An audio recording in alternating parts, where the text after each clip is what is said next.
ஆண்டவரும் இரட்சகருமாய் இருக்கிற இயேசு கிறிஸ்துவின் விலையேற பெற்ற நாமத்தினாலே வாழ்த்துகிறேன். இந்த மாதத்தின் முதல் நாள் இந்த காலை வேளையில் உங்கள் சந்திப்பதில் மிகுந்த மகிழ்ச்சி அடைகிறேன். 3 மாதங்களும் கர்த்தர் கிருபையினாலே நம்மை காத்தார். நெருக்கடிகள், வேதனைகள், தேவைகள் இருந்தது. ஆனால் எல்லா நெருக்கடியும், எல்லா தேவைகளையும் ஆண்டவர் சந்தித்து கிருபையினால இந்த நாளை கொண்டு வந்ததுக்காக ஆண்டவருக்கு நான் நன்றி சொல்லிக் கொள்கிறேன். நீங்கள் நன்றி சொல்லிக் கொள்ளுங்க.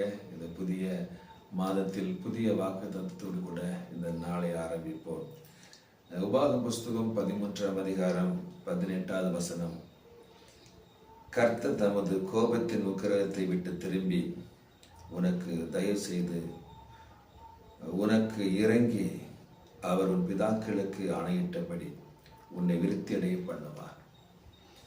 ஆண்டவர் இந்த நாளில் கர்த்தர் கொடுக்க நல்ல வாக்குத்தத்தம். அவர் நம்மை விருத்தி அடைய பண்ணுவார். அவர் நம்மில வைத்திருக்கிற கோபத்தை மாற்றி அல்லது ஆறப்பண்ணி நம்மள அவர் தயவும் இரக்கமும் உள்ளவராகி பிதாக்களுக்கு ஆணையிட்ட அந்த உடன்படிக்கை நினை கூர்ந்து உங்களை என்னையும் அவர் விருத்தி அடைய பண்ணுவார். ஆபிரகாமுடைய வாழ்க்கையில ஆண்டவர் நன்மை ஆசீர்வாதங்களை கொடுத்து அவரை ஆசீர்வதித்து விருத்தி அடைய பண்ணினார் என்று வேதத்தில் பார்க்கிறோம். ஈசாக்கை கர்த்தர் ஆசீர்வதித்தார், யாக்கோபை ஆசீர்வதித்தார், தாவீதை ஆசீர்வதித்தார், இன்னும் அநேக பரிசுத்தவான்களை ஆசீர்வதித்தார். ஆதியாகமம் 26ஆம் அதிகாரம் 12-13 வாசிக்கும் பொழுது, ஈசாக்கு அந்த தேசத்தில் விதைத்தான். கர்த்தர் அவனை ஆசீர்வதித்ததினால் அந்த வருஷத்தில் 100 மடங்கு பலனை அடைந்தான். அவன் ஐஸ்வர்யனாகி வர வர விருத்தி அடைந்தான், மகா பெரியவனானான் என்று வாசிக்கிறோம். இதை கேட்டுக்கொண்டிருக்கிற அன்பு சகோதர சகோதரிகளே, ஆண்டவர் நம்மை பெருக பண்ணுவார், உயர்த்துவார், ஆசீர்வதிப்பார். இப்போது இருப்பதை விட நம் உயர்வான நன்மைகளை செழிப்பையும் தருவதற்கு ஆண்டு விரும்புகிறார். ஆனாலும் தேவனுடைய வார்த்தைகள், கற்பனைகள் அவருக்கு கீழ்ப்படியும் பொழுது இன்னும் நம்மள பிரியமாயிருந்து இன்னும் நம்மை ஆசீர்வதிக்க அவர் வல்லவராயிருக்கிறார் என்று சொல்லி பார்க்கிறோம். ஈசாக்கு அந்த தேசத்திலே விதைத்தான், பஞ்சம் காலத்திலே விதைத்தான் என்று வேதத்தில் வாசிக்கிறோம். கர்த்தர் என்ன செய்தார்? 100 மடங்கு பலனை கொடுத்தார். அவன் ஐஸ்வர்யனாகி வர வர விருத்தி அடைந்து மகா பெரியவனாய் இருந்தான். காரணம் என்ன? தேவனுக்கு கீழ்ப்படிந்து இருந்ததுனால. ஈசாக்குடைய தகப்பன் ஆபிரகாம் தேவனுடைய எல்லா சொல்லுக்கும் கட்டளைகளுக்கும் கீழ்ப்படிந்திருந்ததுனால ஆபிரகாமை ஆசீர்வதித்த அதே ஆண்டவர் ஆபிரகாமுடைய மகனாக இருக்க ஈசாக்கை ஆசீர்வதித்தார். இதை கேட்டுக்கொண்டிருக்கிற அன்பு சகோதர சகோதரிகளே, நீங்கள் ஆண்டவருக்கு பிரியமாய் நடக்கும் பொழுது நீங்கள் மாத்திரமல்ல சந்ததிகளும் ஆசீர்வதிப்பார், விருத்தி அடைவார்கள். பாருங்க, எதெல்லாம் ஆண்டவர் விருத்தி அடைய பண்ணுவார் என்று சொன்னால் 3 காரியத்தை சொல்லிக் கொள்கிறது. 1, நம்முடைய வம்சம் விருத்தி அடையும். பிள்ளையுடைய பிள்ளை, குடும்ப வாழ்க்கை, குடும்பம், நம்முடைய தலைமுறைகளை ஆண்டவர் வம்சத்தை விருத்தி அடைய பண்ணுவார். 2வது தனம் என்று சொன்னால் செல்வங்கள், ஆசீர்வாதங்கள். இதில் ஆண்டவர் உயர்வையும் ஆசீர்வாதத்தையும் செழிப்பையும் தந்து இப்போது இருப்பதை விட 1000 மடங்கு ஆண்டவர் ஆசீர்வதிப்பார். 3வதான காரியத்தை ஆண்டவர் விருத்தி அடை செய்வார், வெற்றி அடை செய்வார். நம்ம ஏதோ ஒரு காரியத்தை நான் செய்வதற்கு திட்டமிட்டிருப்போம், பிளான் பண்ணியிருப்போம். ஒரு பிஸ்னஸை ஆரம்பிப்பதற்கு நீங்கள் திட்டமிட்டிருப்பீங்க, பிளான் பண்ணியிருப்பீங்க. அதை கர்த்தர் வெற்றியாய் மாற்றுவார், விருத்தி அடைய பண்ணுவார். ஒரு இடம் வாங்குவதற்கு, ஒரு வீடு கட்டுவதற்கு, ஒரு வாகனம் வாங்குவதற்கு, உங்கள் பிள்ளைகளை படிக்க வைக்கிறதற்கு, உங்கள் பிள்ளைகளுடைய திருமணத்தை சிறப்பாக நடத்துவதற்கான ஒரு காரியத்தை நீங்கள் நினைத்திருப்பீங்க அல்லது யோசித்து கொண்டிருப்பீங்க. அதை விருத்தி அடைய பண்ணுவார் இந்த நாட்கள் என்பதை நீங்கள் மறந்துடக்கூடாது. 3 காரியங்களை ஆண்டவர் விருத்தி அடைய செய்வார். பாருங்க, இங்கே வாசிக்கும் பொழுது ஆண்டவர் யாக்கோபை ஆசீர்வதித்தார். பாருங்க, இவ்விதமாய் அந்த புருஷன் மிகவும் விருத்தி அடைந்து திரளான ஆடுகளும் வேலைக்காரிகளும் வேலைக்காரர்களும் ஒட்டகங்களும் கழுதைகளும் உடையவனானான் என்று சொல்லி ஆதியாகமம் 30ஆம் அதிகாரம் 43 வாசிக்கிறோம். இந்த கர்த்தர் யாக்கோபை கர்த்தர் ஆசீர்வதித்தார். கோலும் கையுமாக யோர்தானை கடந்து சென்றேன், 2 பரிவாரங்களோடு கூட கர்த்தரை ஆசீர்வதித்தார் என்று சொல்லி யாக்கோபு சொல்வதை வேதத்தில் வாசித்திருக்கிறோம். ஆண்டவருடைய கரம் கூட இருந்தால் தான் நாம் விருத்தி அடைய முடியும், ஆசீர்வதிக்கப்பட முடியும், பெருக முடியும். 2 சாமுவேல் 5ஆம் அதிகாரம் 10 வாசிக்கும் பொழுது தாவீது நாளுக்கு நாள் விருத்தி அடைந்தான். சேல் கர்த்தராகிய தேவனாகிய கர்த்தர் அவனோடு கூட இருந்தார். தாவீதோடு கூட கர்த்தர் இருந்தார், தாவீது விருத்தி அடைந்தார். தாவீதும் கர்த்தரோடு கூட இருந்தார். நல்லா புரிஞ்சுடுங்க, ஆண்டவர் தாவீதோடு இருந்தார் ஒன்று, தாவீதும் ஆண்டவரோடு கூட நடந்தார். அவருடைய பிரமாணங்களுக்கு கற்பனை கீழ்ப்படிந்து அவருக்கு பிரியமாய் நடந்தார் என்று சொல்லிதான் பார்க்கிறோம். அப்போ நீங்கள் நானும் தேவன் நம்மோடு கூட இருக்க வேண்டுமானால் நாம் முதலாவது தேவனோடு நடக்க பழக வேண்டும். கட்டளைகளுக்கு பிரமாணங்களுக்கு கீழ்ப்படியும் பொழுது ஆண்டவர் நம்ம பிள்ளைகளை ஆசீர்வதித்து உயர்த்துவார்.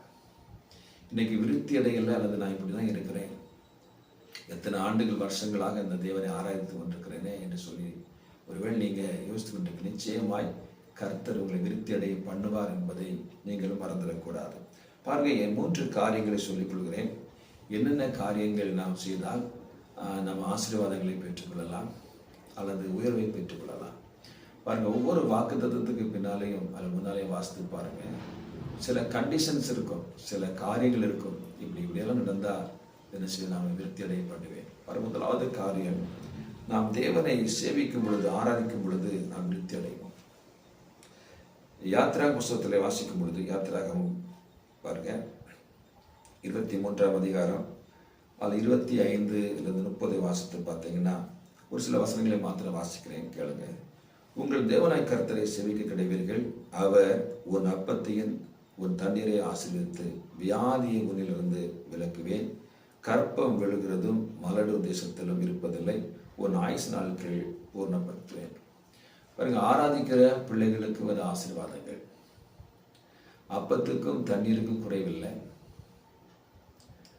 ஆண்டவர் பாருங்க, அது மாத்திரமல்ல, மலடு தேசத்தில் இருப்பதில்லை, ஆயுசு நாட்களை பூர்ணப்படுத்துவேன், வியாதி உன்னை அணுகாது. அப்பத்தை தண்ணீர் ஆசிரியத்தை வியாதி உன்னை விட்டு விளக்குவேன், மலடு தேசத்தில் இல்லை, ஆயுசு நாட்கள் பூர்ணப்படும். இந்த ஆசீர்வாதத்தை யாரு கொடுக்கிறார் என்று சொன்னால், தேவனை ஆராதிக்கிற பிள்ளைகள் விருத்தி அடைவார்கள். தொடர்ந்து கீழே வாசித்து பார்த்தீங்கன்னா அது 30 வசனம், நீ விருத்தி அடைந்து தேசத்தை சுதந்திரித்துக் கொள்ளும் வரைக்கும் அவர்களை கொஞ்சம் கொஞ்சமாய் உன் முன்னி நின்று துரத்தி யார சத்துருக்களை. பாருங்க, நான் விருத்தி அடைய தான், அதாவது தேவனை ஆராதிக்க தான் நம் தேவ சமூகத்தில் அன்பு கூற தான் நாம் விருத்தி அடைவோம். நம்முடைய பிரச்சனைகள் கொஞ்சம் கொஞ்சமா விலகிறத பார்ப்பீங்க.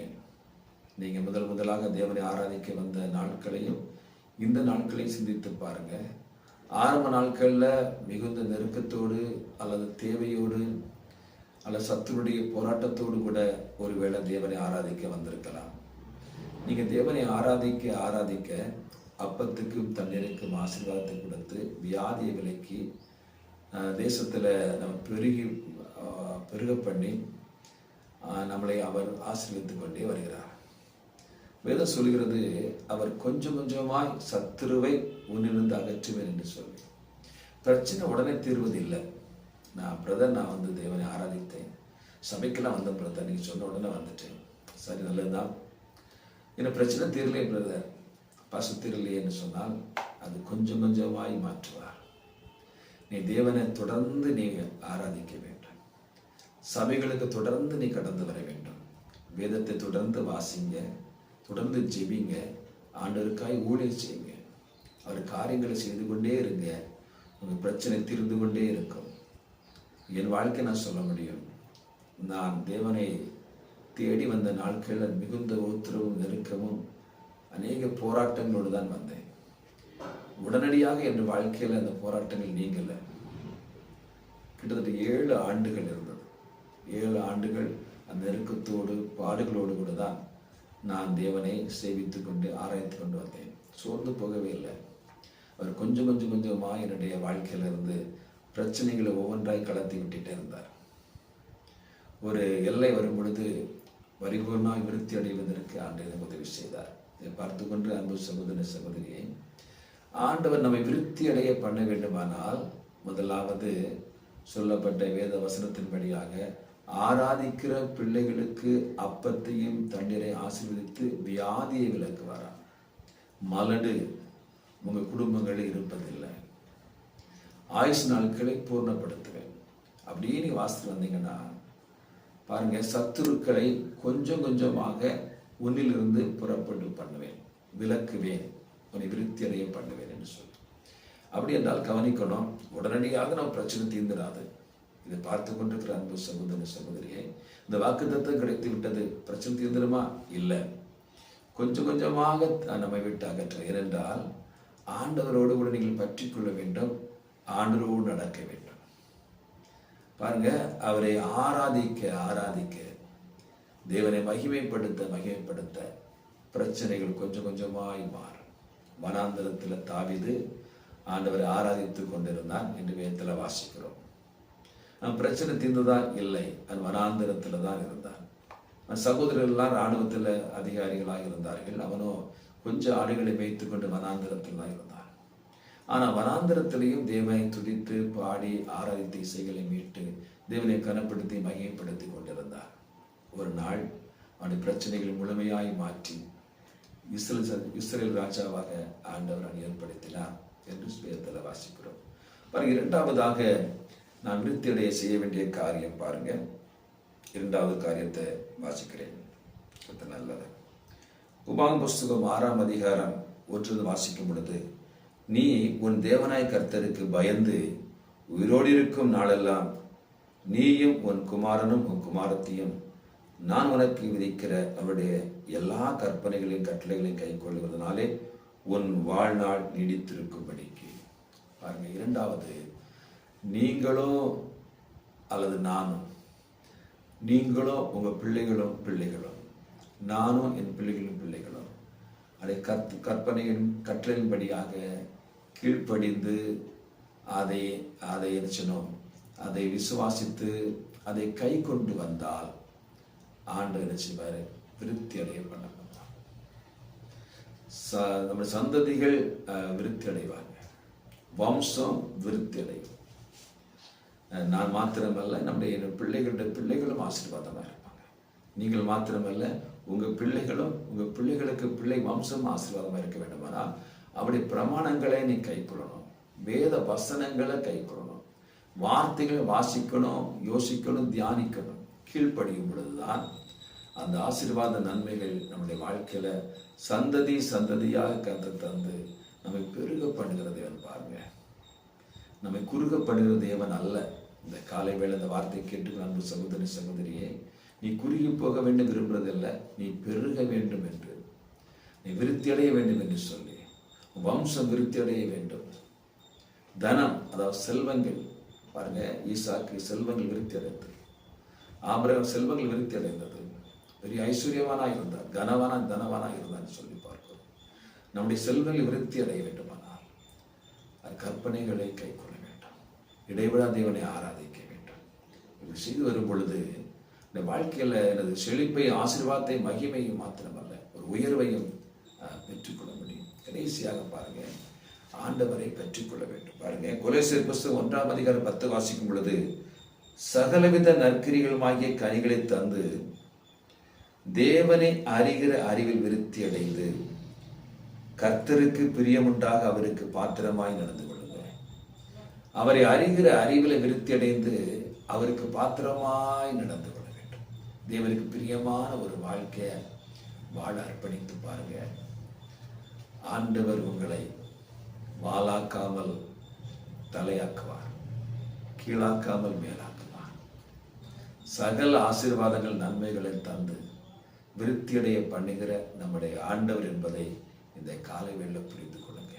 ஒருவேளை பிரதர், இதுவரை என் வாழ்க்கையில ஒரு நன்மையும் ஒரு செழிப்பும் ஒரு ஆசீர்வாதம் வரல, என்று சொல்லி ஒருவேளை கலங்கிட்டு இருப்பீங்களா? இந்த காலை வேளையில் இந்த வார்த்தையை நம்புங்க. இந்த உபாக புஸ்தகத்தில் 13ஆம் அதிகாரம் முழுவதுமாக இன்றைக்கு வாசித்து பாருங்க. அந்த கடைசியில் தான் ஆண்டு இறங்குறார். 18வது வசனம் 17 வசனங்களும் அதை என்ன செய்கிறார்? அதை கடிந்து கொள்கிற வார்த்தை வருகிறது. நீ கீழ்ப்படியாமல் போனால் உனக்கு நடக்காது, நீ கீழ்ப்படியும் பொழுது நடக்குன்னு சொல்றதாக சொல்றார். பாருங்க, அதுவே தான் பாருங்க, கர்த்தர் தமது கோபத்தின் உக்கிரகத்தை விட்டு திரும்பி என்று சொல்லி பார்க்கிறோம். கோபமாக தான் பேசிட்டு வர்றாரு. திரும்பி என்ன செய்கிறாரு? உனக்கு தயவு செய்து